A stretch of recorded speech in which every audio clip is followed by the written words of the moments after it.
بسم اللہ الرحمن الرحیم۔ دیکھتی آنکھوں، بولتی زبانوں، سنتے کانوں کو حکیم محمد امین انجم کھوکھر کا سلام۔ آج ہم بات کریں گی آنتوں کی سوزش۔ کیا شہر کیا دیہات، ہمارے ملک میں 90% آبادی اس مرض کا شکار ہے۔ سوزش امہ اس جدید دور کی کیمیکل غذاؤں کی بکثرت خاص تحفہ ہے۔ مقامی طور پر آنتوں میں سوزش پیدا ہو کر علامات پیدا کر دیتی ہے۔ گرم خشک کیمیکل اور مرغن غذائیں زیادہ کھائی جاتی ہیں۔ جب غذا 12 انگشت آنت میں سے گزرتی ہے تو اس کا ذائقہ پھیکا نہیں ہو پاتا، کیونکہ گرم خشک غذائیں زیادہ کھائی جاتی ہیں۔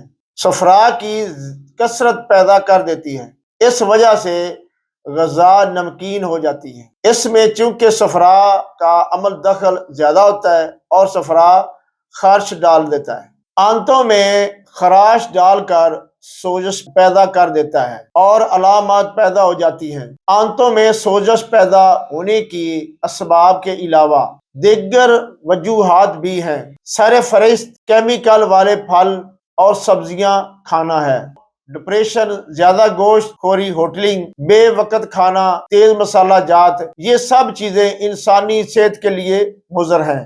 اس ویڈیو کو لائک کیجئے، شیئر کیجئے، فالو کیجئے اور سبسکرائب کیجئے۔ مجھے حکیم محمد امین انجم کھوکھر کو اجازت دیجئے۔ اللہ حافظ۔